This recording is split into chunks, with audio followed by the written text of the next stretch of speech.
बिस्मिल्लाहिर्रहमानिर्रहीम। अस्सलाम वालेकुम डियर स्टूडेंट्स, उम्मीद है आप सब खैरियत से होंगे। बच्चों, हमने कल जो एक्सरसाइज पढ़ा था, एक्सरसाइज 1C, वो वेन डायग्राम के मुतालिक था। हमने पढ़ लिया था वेन डायग्राम क्या होता है। एक डायग्राम टाइप होता है, उसमें हमने क्या करना होता है, रेक्टेंगल को ड्रा करते हैं और उसमें अंदर जो है वो सर्कल को ड्रा करते हैं। फिर जो सेट्स हमें दिया गया हो, यूनिवर्सल सेट और कोई अलग सा जो सेट होता है जिसमें स्पेसिफिक एलिमेंट्स होते हैं, तो वो हम उनको वेन डायग्राम की टाइप में लिखते हैं। उसको जो यूनिवर्सल सेट होता है उसको हम जो रेक्टेंगल होता है उसमें लिखते हैं, और जो स्पेसिफिक जो अलग सा जो सेट होता है उसको हम जो स्क्वायर में जो सर्कल होता है उसमें उस सर्कल में लिखते हैं।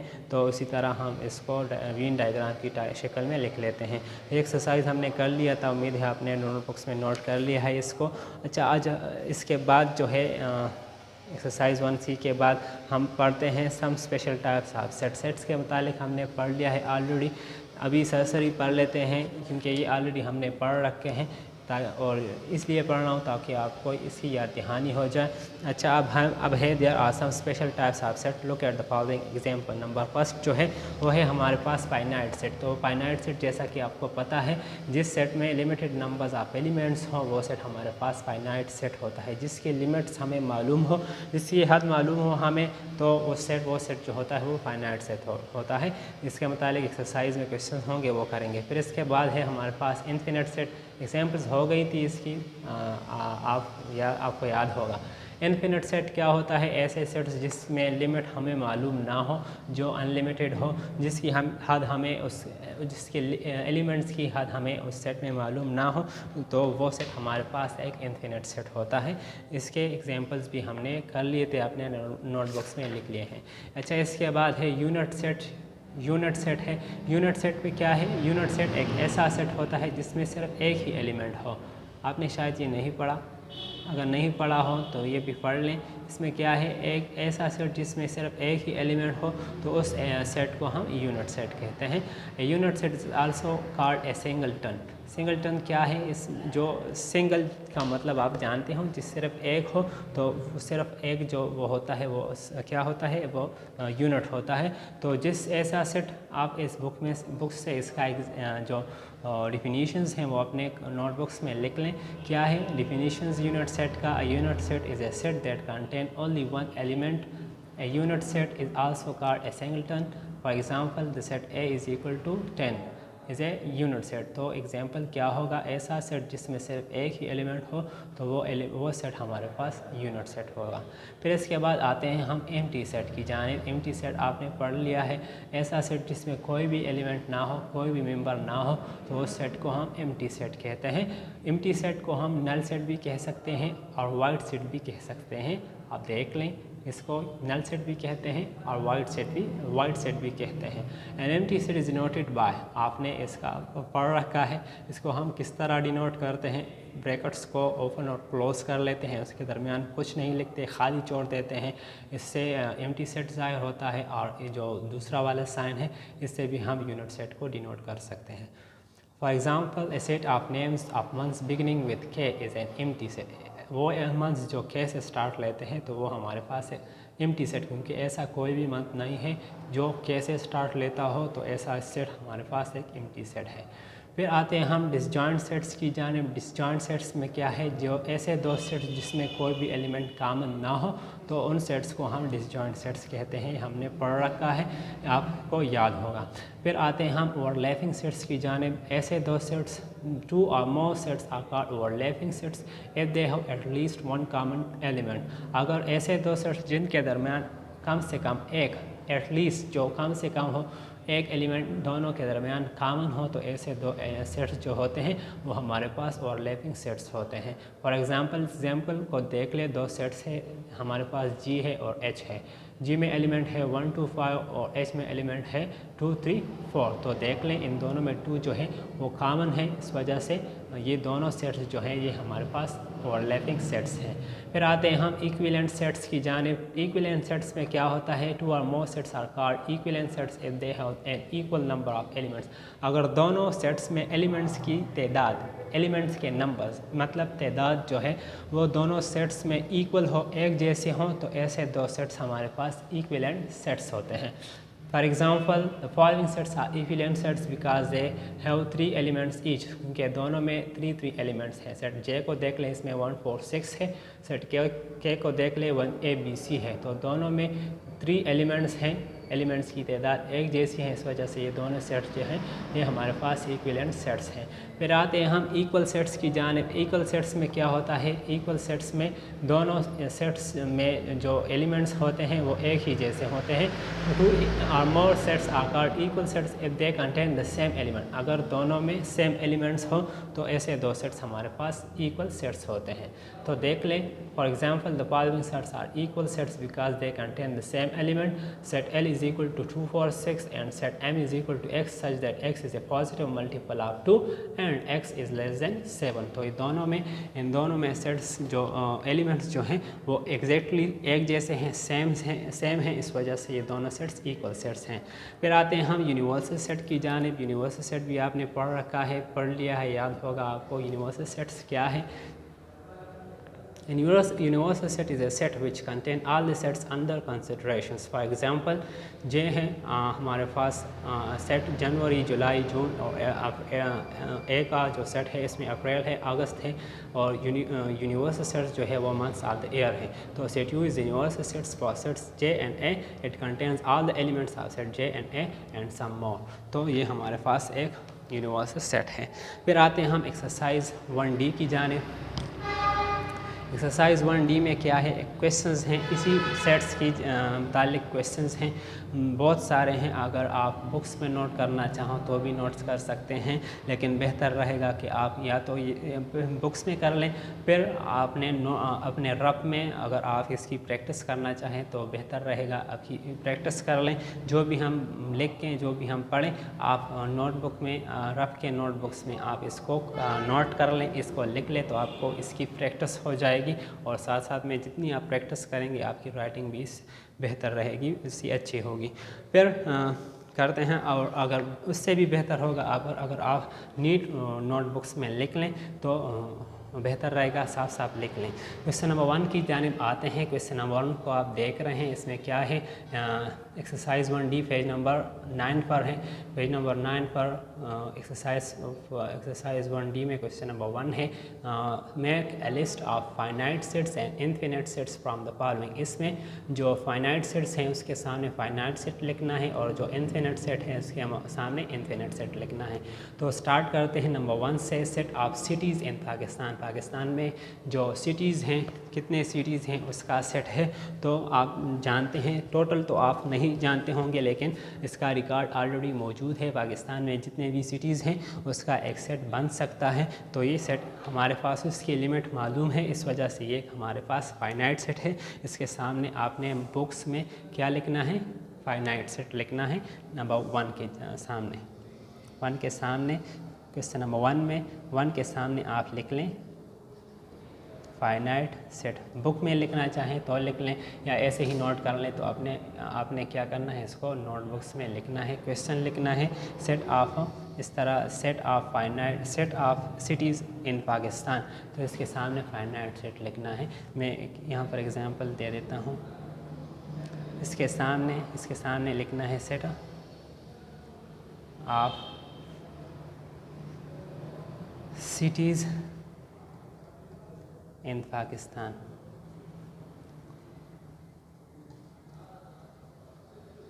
तो set of cities of Pakistan आप लिख लें, इसके सामने आपने लिखना है फाइनाइट सेट। इसी तरह बाकी जो भी हैं वो पहले लिखने हैं और उसके सामने उसके फाइनाइट या इनफिनिट लिखना है।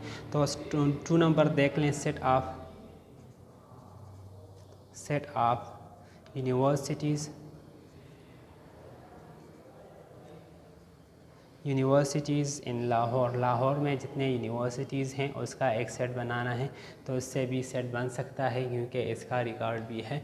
ये भी इसका भी पता चलता है कि टोटल कितनी यूनिवर्सिटीज़ हैं लाहौर में। तो इसके सामने आपने क्या लिखना है, इसके सामने भी लिखना है इन्फिनिट फाइनाइट सेट। इसके सामने ये भी हमें मालूम है, इसके सामने भी आप लिख लें फाइनाइट सेट, इसके भी सामने भी लिखना है, ठीक है। अच्छा, इसके बाद जो है उसके बाद 3 नंबर पर है set of whole numbers. Example लिख लेता हूँ इसका भी, तो आप समझ जाएंगे। Set of whole numbers. अच्छा, set of whole numbers. Whole numbers जैसा कि आपको पता है, मैंने आपको बता दिया था।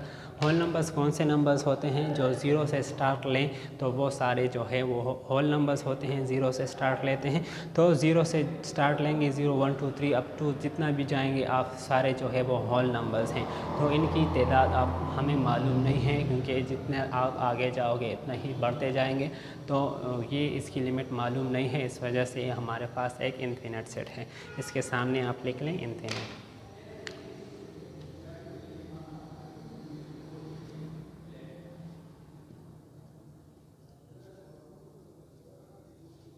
ठीक है, इसी तरह आपने करना है। बुक्स में अगर आप करना चाहो कर लो, पहले लिख लो, इसको नोट कर लो, लेकिन बुक में ज़्यादा बेहतर नहीं होता। अपने नोटबुक्स में करना है, रफ में कर ले, नीट में कर ले, जैसा आप करना चाहो। इसके बाद बुक में ही कर लेते हैं, मैं आपको समझा देता हूँ क्या क्या करना है। इसके बाद देख लें set of negative integers. Negative integers जो हैं ज़ीरो से जो कम होते हैं वो हमारे पास नेगेटिव इंटीजर्स होते हैं।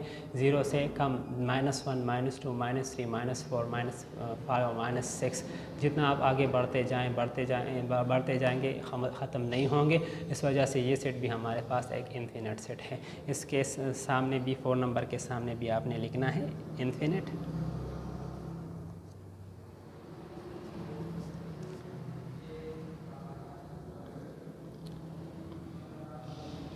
अच्छा, फिर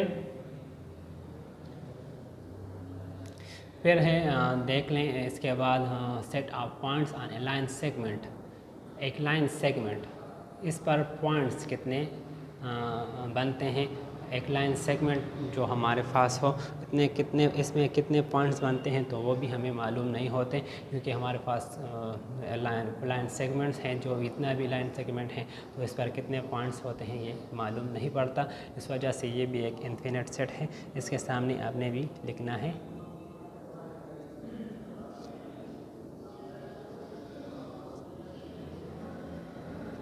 फिर आते हैं हम 6 number set of vowels of the alphabet. अब अल्फ़ाबेट्स में वॉवल्स जो हैं उसका सेट, तो वो आप जानते हैं, सबको मालूम है AEIOU। तो ये 5 जो हैं ये वॉवल्स हैं अल्फ़ाबेट्स में, तो ये मालूम है। इस वजह से एक फाइनाइट सेट है, तो इसके सामने आप लिख लें फाइनाइट। ठीक है, उम्मीद है आप समझ गए होंगे। ये आपने नोटबुक्स में करना है। फिर इसके बाद आते हैं क्वेश्चन नंबर 2 की जानिब। Make a list of empty sets from the following. इसमें जो एम्प्टी सेट्स हैं उसके सामने आपने लिखना है कि ये एक एम्प्टी सेट है, और जो एम्प्टी सेट ना हो तो इसके सामने लिखना है कि नॉट एम्प्टी। ये एम्प्टी सेट नहीं है क्योंकि इसमें एलिमेंट्स जो हैं वो मौजूद हैं। तो आप देख लें नंबर फर्स्ट पर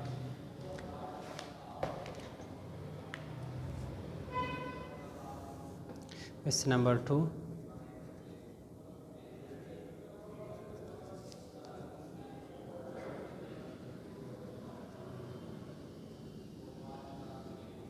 मेक अ लिस्ट ऑफ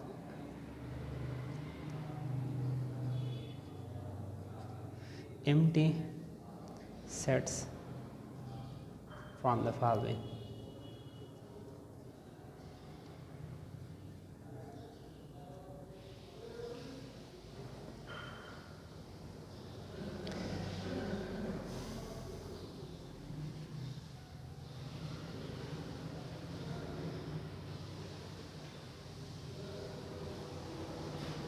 अच्छा, नंबर फर्स्ट पर स्टार्ट करते हैं। नंबर फर्स्ट पर जो है सेट ऑफ होल नंबर्स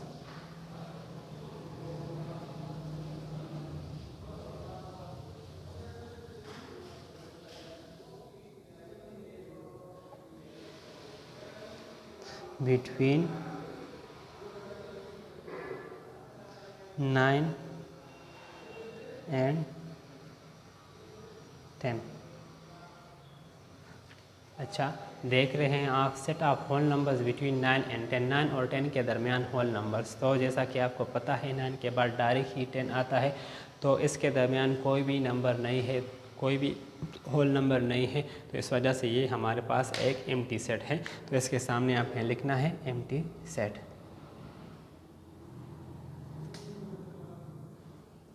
ये एक एम्प्टी सेट है।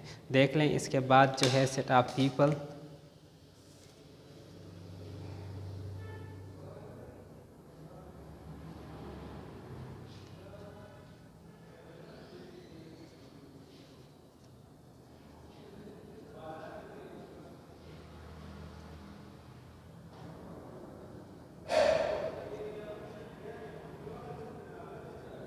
who landed on Mars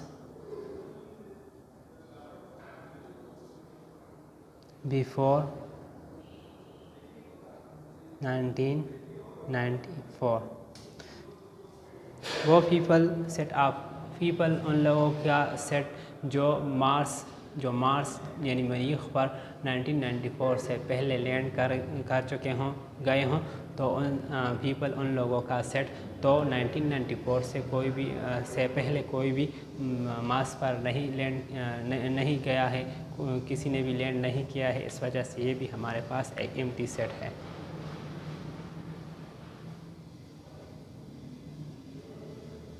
इसके बाद 3 नंबर पर देख लें। 3 नंबर पर है set of integers between 4 and 6। तो 4 और 6 के दरमियान इंटीजर्स जो हैं वो क्या हैं, वो कौन सा सेट है? Set of integers between 4 and 6। 4 और 6 के दरमियान जो इंटीजर्स हैं उनका सेट। तो 4 के बाद आता है 5। तो जब 5 आ जाए सेट में तो वो एम्प्टी सेट नहीं रहता, क्योंकि उसमें एक एलिमेंट ऑलरेडी आ गया है। तो ये हमारे पास एक नॉन एम्प्टी सेट होगा। इसके सामने आपने लिखना है नॉन एम्प्टी सेट। ठीक है। फिर इसी तरह आप इसके बाद जो है सेट ऑफ इवन नंबर्स। तो इवन नंबर्स, इवन प्राइम्स, ऐसे प्राइम नंबर जो इवन हो। तो प्राइम नंबर्स में 2 जो है वो हमारे पास एक इवन नंबर भी है और प्राइम नंबर भी है। तो ये भी, इससे भी एक सेट बनता है। तो इस वजह से ये भी हमारे पास एक नॉन एम्प्टी सेट है।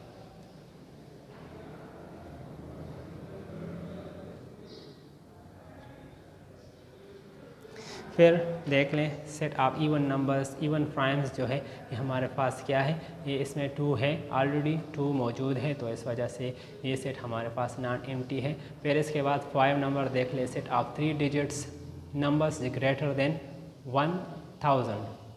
अच्छा, 3 डिजिट नंबर्स जो 1000 से ग्रेटर हो।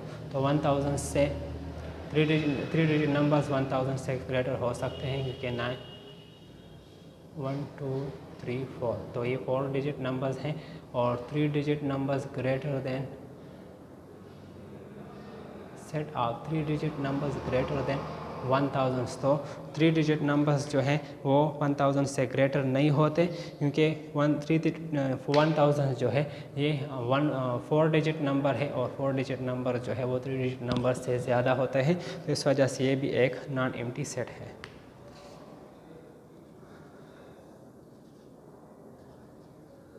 ये भी एक नॉन एम्प्टी सेट है। फिर इसके बाद है set of points of intersections of 2 non parallel lines. जो नॉन पैरेलल लाइंस हैं, 2 नॉन पैरेलल लाइंस जो एक दूसरे के साथ पैरेलल ना हो, तो इन पर इंटरसेक्शंस कितने 2 पॉइंट्स कितने पॉइंट्स इंटरसेक्शंस कर सकते हैं।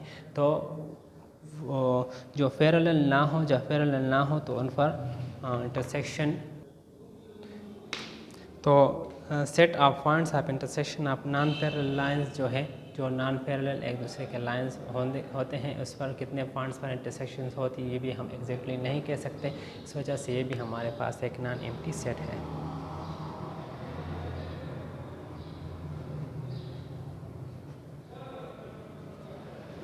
ठीक है। इसके बाद है क्वेश्चन नंबर 3। क्वेश्चन नंबर 3 को देख ले। Make a list of the pairs of sets which are equal from the following. अब इक्वल में क्या होते हैं, इसके सामने बस आपने करने हैं, मैं आपको बुक में ही समझा देता हूँ क्या करना है। नंबर 1 पर देख ले, ए है हमारे पास, इसमें एलिमेंट्स हैं 2 3 4 और बी है, इसमें एलिमेंट्स है 3 4 5। तो ये इक्विवेलेंट सेट्स हैं, इक्वल सेट नहीं है क्योंकि इसमें एलिमेंट्स के नंबर्स की एलिमेंट की तादाद तो मालूम तो है, एक जैसी है, लेकिन इसमें एलिमेंट्स एक जैसे नहीं हैं क्योंकि 3 2 और 5 ये एक दूसरे से मुख्तलिफ है। इस वजह से हमारे पास इक्वल सेट नहीं है। ये कह रहे हैं कि कौन से इक्वल है, तो इसके सामने आपने लिखना है नॉट इक्वल। फिर इसके बाद जो 2 नंबर पर है, इस ये क्या है 1 4 9 और बी इज़ इक्वल टू 12 22 32। तो ये भी हमारे पास एक नॉट इक्वल सेट है क्योंकि इस दोनों में भी एलिमेंट्स जो है एक जैसे नहीं है, एक दूसरे के बराबर नहीं है। फिर 3 नंबर पर देख लें, if A is equal to A B C D E and B is equal to set of vowels of English alphabet. तो वावल्स जो हैं वो कौन कौन से हैं वो आप जानते हैं, ए है, बी, ए, ई, आई और यू। और इस सेट में कौन से अल्फ़ाबेट्स हैं, इसमें ए बी सी डी ई है। तो ये दोनों सेट्स एक जैसे नहीं हैं, इस वजह से ये भी एक नॉट इक्वल सेट है, ये भी इक्वल नहीं है। फिर इसके बाद है a is equal to 2 and b is equal set of even primes. तो ये सेट इक्वल है क्योंकि 2 एक ऐसा नंबर है जो इवन भी है और प्राइम भी है। तो ये दोनों सेट्स जो हैं ये एक जैसे हैं, इसके सामने आपने लिखना है इक्वल। फिर आते हैं नंबर 5 की जानिब, a is equal to multiples of 7 less than 30 and b is equal to 14 21 and 28। 7 के मल्टीपल्स जो 30 से कम हों तो वो, और फिर b में देख लें 14 21 28। ये देख रहे हैं आप 7 के मल्टीपल्स तो 14 21 और 28 है, लेकिन इसमें 7 नहीं है, इस वजह से ये हमारे पास नॉट इक्वल सेट है क्योंकि इसमें 7 होना चाहिए 14 के साथ। फिर आते हैं हम नंबर 6 की जानिब, a is equal to empty set bracket से इसमें 0 है is equal to B empty set दिया गया है। तो ये भी नॉट इक्वल है क्योंकि ब्रैकेट्स के दरमियान 0 मौजूद है। तो जब 0 मौजूद हो तो ये हमारे पास एम्प्टी सेट नहीं बनता, इस वजह से ये भी एक नॉट इक्वल सेट है। फिर 7 नंबर देख लें, a is equal to A B C elements है, b is equal to C B A. तो देख लें सिर्फ अरेंजमेंट अलग सी है, इनको तरतीब अलग की गई है, लेकिन दोनों में एलिमेंट्स जो हैं एक जैसे हैं, इस वजह से एक इक्वल सेट है। फिर है 8 नंबर, a is equal to N I L E और दूसरे में देख लें एम आई एल ई। एक में n है, दूसरे में m है, इस वजह से ये दोनों सेट्स जो हैं ये एक जैसे नहीं हैं, इस वजह से ये नॉट इक्वल है। फिर है 9 नंबर देख लें, a is equal to E A T. फिर b में देख लें टी ई ए, मतलब सिर्फ अरेंजमेंट अलग है, एक दूसरे से अलग है, लेकिन दोनों में एलिमेंट सेम है, इस वजह से ये सेट भी इक्वल सेट है। फिर 10 नंबर देख लें, a is equal to X such that X is a even number less than 4 and b is equal to 2। इसमें 2 है और इवन नंबर जो 4 से कम है वो भी 2 है। तो ये दोनों सेट्स जो हैं ये एक जैसे हैं, इस वजह से ये भी एक इक्वल सेट है। फिर 11 नंबर देख ले, a is equal to S M Q और b is equal to M Q S. दोनों में एलिमेंट्स जो हैं ये एक जैसे हैं, इस वजह से ये भी एक इक्वल सेट है। तो ये आपने को बता दिया मैंने। आपने क्या करना है, इसको अपने नोटबुक्स में नोट करना है। बुक्स में आप करना चाहें, लेकिन नोटबुक में बेहतर है, अपने नोटबुक्स में इसको लिख लें, इन तीनों क्वेश्चंस को नोट कर लें, होमवर्क कर लें, फिर मुझे सेंड कर दें ताकि मैं देख सकूं और आपको अगर कोई मसला हो तो आपको समझा सकूं। कल इंशाअल्लाह नेक्स्ट क्वेश्चंस करेंगे, नेक्स्ट क्लास लेंगे। अपना ख्याल रखिएगा। अल्लाह हाफ़िज़।